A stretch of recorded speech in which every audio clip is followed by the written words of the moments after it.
Olá, colecionadores!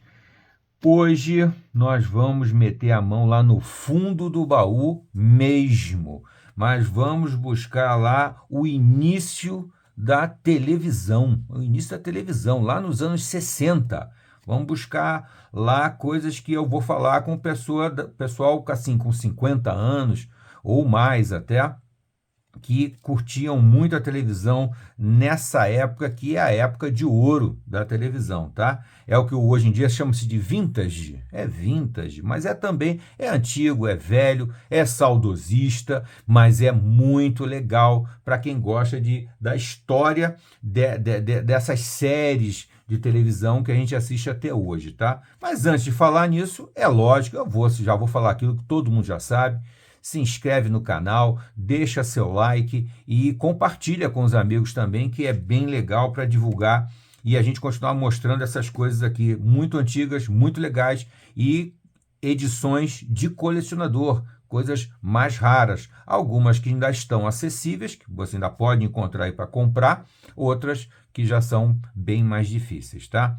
Então hoje nós estamos aqui nos primórdios da televisão, numa época em que ser nerd era a coisa mais esquisita do mundo. Ninguém queria ser nerd. Nem existia esse nome. Esse nome nerd foi inventado depois para designar as pessoas que gostavam de coisas desse tipo aqui, tá? São séries, são live action, né, como se fala hoje em dia também, são séries com pessoas, né, japonesas, aqui todas que estão aqui são japonesas e todas lá dos anos 60, tá bom?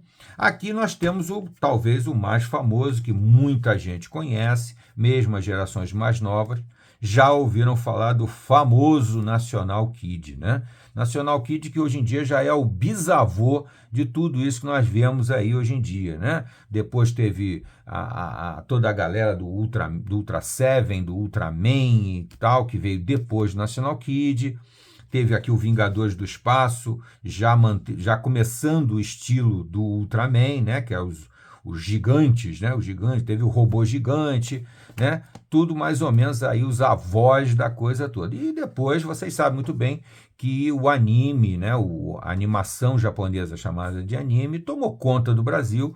Hoje em dia quase todo mundo gosta. É uma enxurrada de não só de animes, mas de mangás também. Mas a origem de tudo isso está aqui, ó. National Kid. Uma série dos anos 60 realmente extraordinária para os padrões da época, porque tratava de diversos assuntos que até então não eram abordados pelas séries americanas, né? A própria questão de alienígenas, né? Ainda não era moda a questão dos alienígenas, que se tornaram uma febre depois daquele famoso livro do Eric von Däniken, né? Eram os deuses astronautas, né? Que fez um grande buchicho lá nos anos 70. Mas nos anos 60, o National Kid já era um extraterrestre e já enfrentava criaturas extraterrestres, né?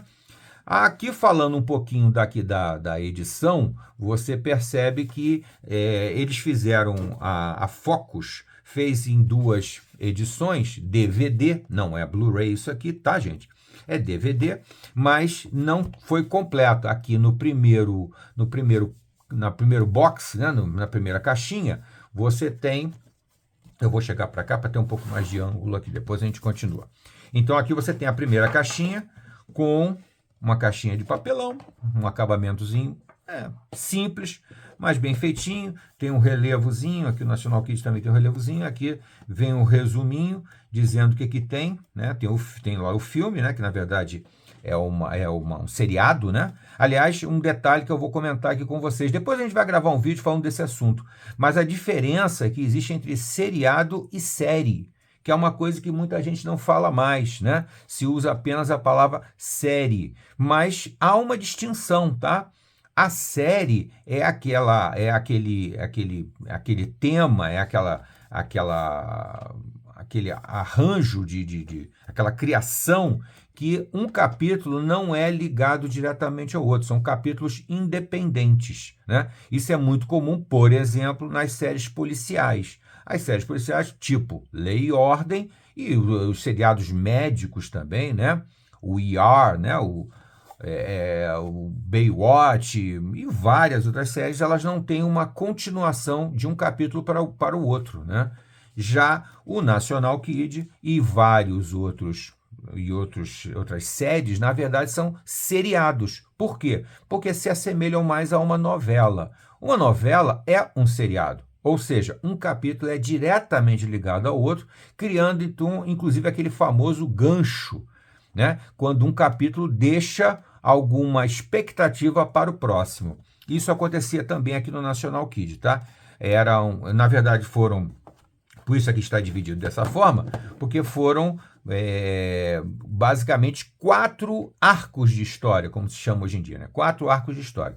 O primeiro arco de história foi National Kid contra os Incas venusianos, tá? Que é exatamente esse primeiro DVD aqui, National Kid contra os Incas venusianos, tá? Então aqui vem uma caixinha, né? O estojinho clássico com um DVDzinho, ok?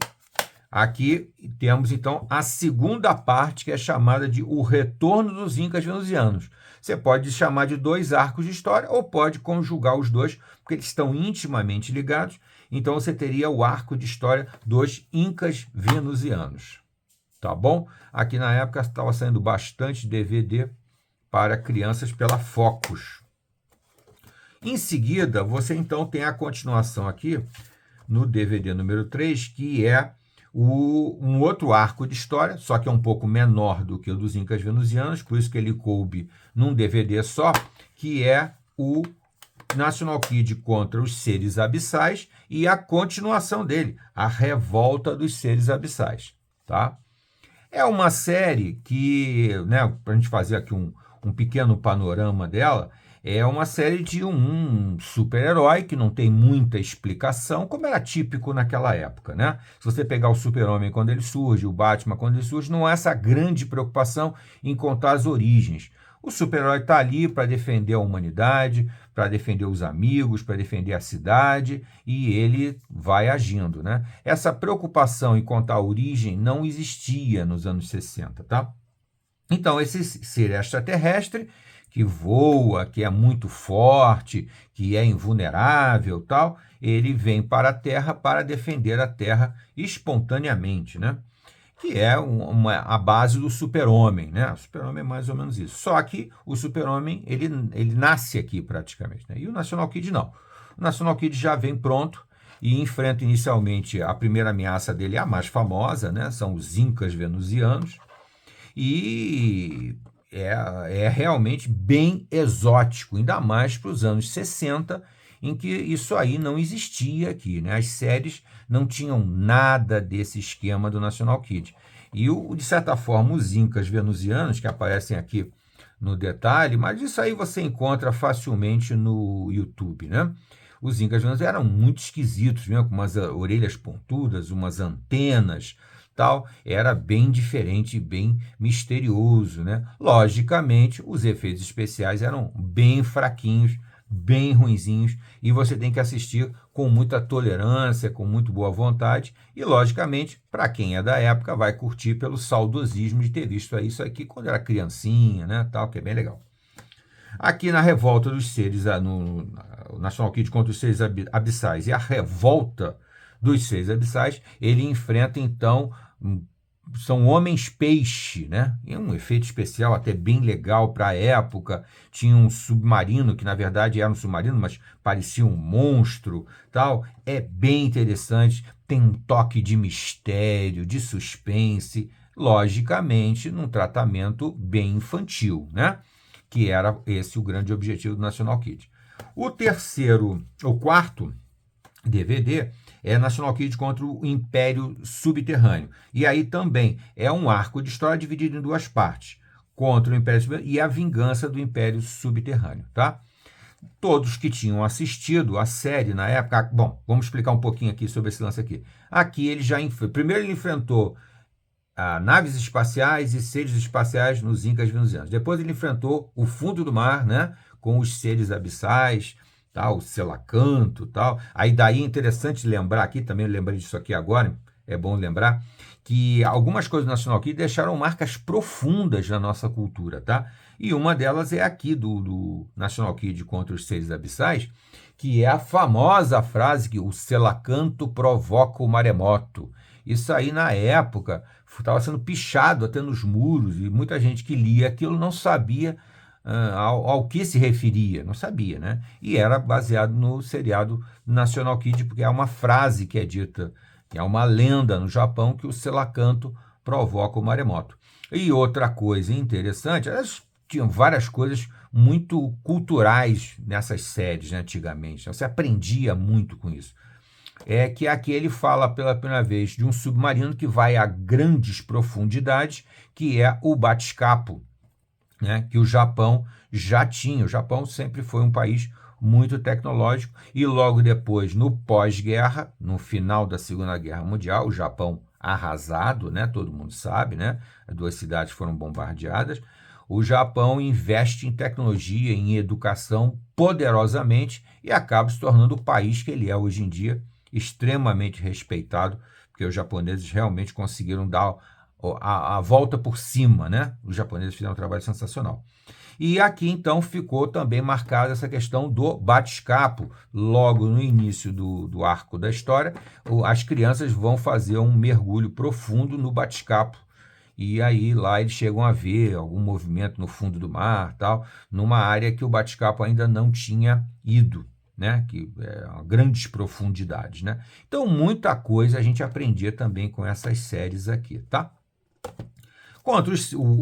No terceiro arco de história, dividido em duas partes, é o Império Subterrâneo, nós temos aqui, então, seres extraterrestres que se alojaram, se esconderam nos subterrâneos da Terra, né? Então, eles usam passagens por bueiros e coisa do tipo, cavernas, se escondem embaixo de uma montanha tal, e vêm aqui para dominar a Terra, porque o planeta deles havia sido destruído, né? Aliás, é uma coisa visionária, né? Muita gente depois usou essa mesma temática, né? De um planeta que foi consumido pelo próprio povo, né? O povo destruiu o planeta, que é essa visão dos ecologistas, né? Esse medo ecológico aí e tal. National Kid já falava sobre isso aqui, né? Nesse arco de história aqui contra o Império Subterrâneo. Então, realmente é uma série muito interessante.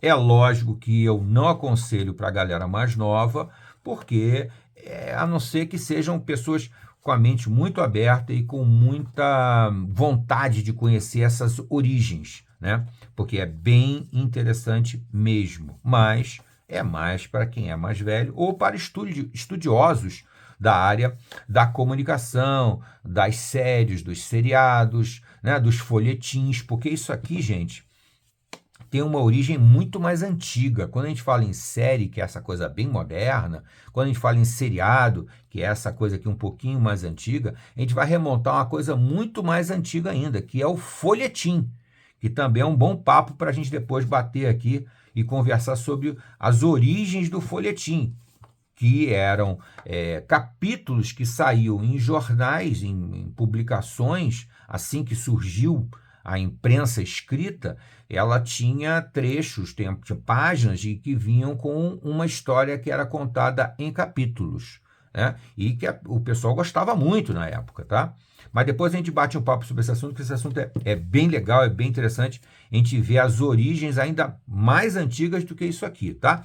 Isso aqui são as origens do estilo da narrativa do seriado na televisão, tá? Na televisão. Acontece que essa narrativa já existia muito antes na imprensa, né? E era publicado semanalmente.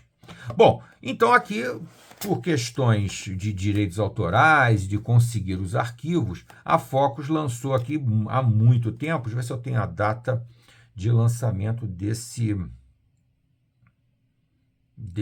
box. Não estou achando aqui, infelizmente. Infelizmente. Mas isso aqui é muito antigo. Isso aqui é lá dos anos 90. Se eu não me engano, isso aqui é dos anos 90. De quando foi feito né, quando foram buscar no Japão os originais, porque também outra curiosidade interessante sobre National Kid é que a série passou no Brasil, dublada, né, mas depois, infelizmente, houve um incêndio e o incêndio destruiu todos os originais que haviam do National Kid aqui no Brasil, dublados, a dublagem é excepcional, quem se lembra sabe que a dublagem era muito bem feita. E então, posteriormente, quando a Focus foi buscar os originais dessa série aqui lá no Japão, para trazer isso aqui já em Blu-ray, em Blu-ray, desculpa, em DVD, ela teve que fazer uma nova dublagem. Essa dublagem aqui não é a dublagem original dos anos 60, tá, gente? Porque realmente a dublagem dos anos 60, ela se perdeu. Não, os originais todos queimaram no incêndio de uma emissora. Se eu não me engano, foi da TV Globo mesmo, tá? Que foi a última emissora a exibir a série original. Então, mas quando a Focus foi buscar, ela teve que fazer uma nova dublagem. Por isso, essa dublagem que vocês encontram aqui não é a dublagem original dos anos 60. Tá. Então, passou-se algum tempo e ficou faltando aqui um arco de história, que é exatamente o arco final, né? O arco que encerra o seriado, né? Aqui nós temos, então, deixa eu botar aqui na ordem aqui, os 3 primeiros arcos de história, né? Os Incas Venusianos, os Seres Abissais e os Subterrâneos. E aqui, então, finalmente, muito tempo depois, a Focus lançou em 3 DVDs, tanto aqui é numerado como 5, 6 e 7, o famoso arco final, né? Que é o Mistério do Garoto Espacial, tá? E é a história que talvez acho que dois arcos aqui fizeram muito sucesso, os Incas Venusianos e esse Mistério do Garoto Espacial, por causa do seu final da série, e o National Kid já fazia um sucesso extraordinário no Brasil, tá, gente? Outra coisa interessante de falar do National Kid é que o National Kid, ele só fez sucesso no Brasil, tá? No Japão não fez sucesso nenhum, não fez sucesso nenhum. O National Kid não passava de um garoto propaganda da National, que era um fabricante de eletrônicos, né? Tanto é que nos primeiros episódios, aqui no primeiro arco de história, principalmente, nos Incas Venusianos, o National Kid dá aos garotos um rádio de pilha, tá? Só que no filme, o rádio de pilha tem poderes mágicos, né? Porque ele se comunica com o National Kid em qualquer lugar do planeta, né? E ele atende e responde. Então, ele não passava de um garoto propaganda da National, que depois virou Panasonic, tá? A National, hoje em dia, é a Panasonic, japonesa, né? E, então, lá no Japão não fez sucesso nenhum, era banal, era comum, era mais uma série, mais um seriado que tinha lá de super-herói. Acontece que ele veio para o Brasil e os outros seriados japoneses não vieram. O que veio foi o National Kid. E para o brasileiro, o National Kid era a coisa mais exótica do mundo, mais esquisita do mundo e muito empolgante, né? Com toda aquela temática típica dos super-heróis, tá? Então aqui temos o arco final da história, que também tem uma lenda, uma história que é contada no meio dos estudiosos das mídias e da televisão, que quando foi exibir na emissora na época, não lembro qual é a emissora, porque ele passou por 2 ou 3 emissoras, quando foi exibir o último capítulo National Kid, lá no meio dos anos 60, mais ou menos, a cidade do Rio de Janeiro, né? Porque vocês sabem que naquela época a televisão não tinha essa abrangência nacional, não. Era exclusivamente localizada por cidade. Então você tinha no Rio de Janeiro a TV Globo, que já existia naquela época, não era a TV Globo de hoje, era a TV Globo do Rio de Janeiro, e em São Paulo você tinha mais emissoras, você tinha a TV Record, você tinha a TV Tupi, Isso lá nos anos 60. Existia também a TV Excelsior, existia a TV Rio, que era a TV do Rio de Janeiro, né, tal. A TV Rio, inclusive, se eu não me engano, foi a primeira a exibir o National Kid. Depois, a Rede Globo passou, que na época não era a Rede Globo, né, a TV Globo passou a exibir. Reza essa lenda de que no último dia que foi exibir no Rio de Janeiro, a cidade ficou deserta, ficou vazia. Por quê? Porque todo mundo foi para casa correndo para ver o último episódio do National Kid, que naquela época não tinha spoiler e a gente tinha que descobrir tudo pela televisão, né? Hoje em dia a gente já sabe, quase tudo a gente já sabe antes. Então aqui temos o mistério do garoto espacial, que de certa forma é dividido em duas partes, que também é dividido em duas partes, igual aos outros, né? Você tem aqui a primeira parte, o mistério do garoto espacial, e depois National Kid contra os Zarrocos do espaço, tá?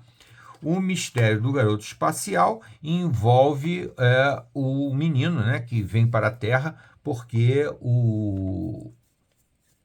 os seres subterrâneos, é muito interligado, tá?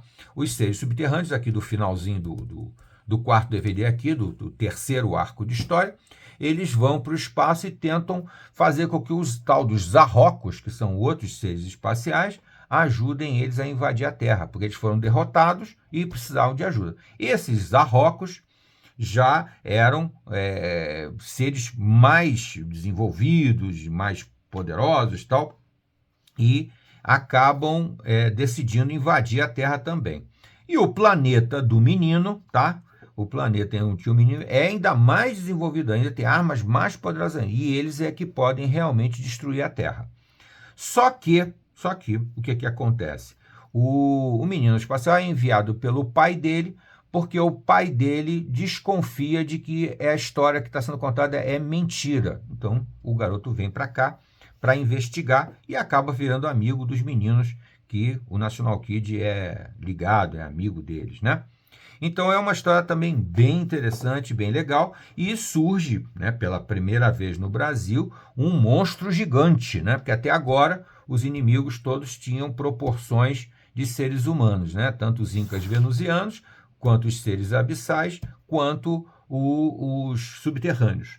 Aqui, finalmente, vai aparecer um monstro gigante que acabou virando uma marca desses filmes, desses live action japoneses, né, que depois seria usado em Ultra Seven, Ultraman, depois Ultra Seven, depois o Retorno do Ultraman, e depois uma enxurrada de Ultras, né? A família Ultra é gigantesca. E outros mais, né? Robô Gigante, Vingadores do Espaço, que depois no outro vídeo nós vamos falar um pouquinho sobre Vingadores do Espaço. Como eu falei aqui, Ultra Seven, e aqui tem também o Retorno do Ultraman, que já é o segundo Ultraman, né, tal. Tudo isso aí começou aqui, National Kid, tá? Então aqui, mais uma vez, dividiram em dois DVDs, tá? Dois DVDs. Aqui a primeira parte desse arco e aqui a segunda parte do arco contra os Zarrocos, tá? Uma ediçãozinha bem legal de colecionador. E aqui ainda tem uma coisa mais legal, que é uma coisa que não saiu nesse primeiro box, são os extras. Aqui tem um DVD só de extras, tá? Vem raridades, edição do episódio Incas Venusianos com mais ação e uma entrevista com Emerson Camargo. O Emerson Camargo, que é o dono, né, e o dublador do National Kid, é o dono da empresa que fez essa segunda dublagem, né? E o Emerson Camargo, que dubla o próprio National Kid e o alter ego dele, né? Então, tá aqui mais um disquinho de extra. Isso aqui é uma preciosidade para colecionador, tá, gente? É bem legal. É uma pena que, de forma editorial, se você pensar em forma editorial, as caixas não combinam entre si, tá? E quando eles lançaram o volume 2, não tiveram o capricho de lançar igual ao volume 1. Logicamente, o volume seria um pouquinho menor, né? Seria um pouquinho mais estreitinho, mas poderia ser mais idêntico ao primeiro. As diferenças aqui são muito gritantes. O próprio fechamento da caixinha aqui, dessa é para cá, dessa é para cá, uma é para a esquerda, outra para a direita. A ilustração também não tem nada a ver, né? Fizeram a ilustração dessa, nesse caso aqui virado para este lado, neste caso virada para este lado, por causa do estilo da capa. Então, infelizmente, faltou um capricho aqui, né? Ela é toda invertida, as capas são invertidas. Se você puser assim, seria, ó, a frente e as costas, correto? Vocês vão ver que tá tudo na mesma, aqui está na mesma posição, mas às vezes está invertido. Se você colocar aqui assim, já fica invertido, tá? Então faltou aí um caprichozinho da Focus na hora de lançar o segundo volume, que poderia ser mais semelhante ao primeiro. O próprio acabamento da caixa, esse aqui tem um relevozinho, mas é bem inferior, e ela não tem levemente esse verniz, né, que protege um pouco mais a capa do primeiro volume, tá? Então, gente, isso aqui é muito coisa de colecionador, tem muito assunto para a gente falar. Se vocês tiverem interesse da gente conversar um pouco mais sobre National Kid, contar mais algumas curiosidades, esmiuçar mais os episódios, né, os arcos de história, a gente conversa mais sobre ele, tá? Mas hoje eu quis falar basicamente dessas edições e do seriado que marcou uma época muito especial da televisão, que pode ser comparado à era de ouro da televisão, né? Com muita criatividade e muito desafio também, porque as coisas eram bem mais difíceis de serem feitas, né? Inclusive a televisão no Brasil, nessa época, praticamente só exibia esses que nós chamávamos na época de enlatados. Enlatados porque os filmes, as séries, vinham em rolos dentro de uma caixa de lata. Então era chamado de enlatados. Esses enlatados povoaram a televisão no Brasil nos anos 60 e depois nos anos 70 também. Continua sendo. Só que aí começaram a surgir algumas produções nacionais, principalmente as famosas novelas, né? Mas é isso, gente. Então fica aqui mais esse papinho sobre séries que é muito legal. Aqui no caso, hoje nós exploramos bastante o National Kid. E isso aqui, gente, é coisa de colecionador, tá bom?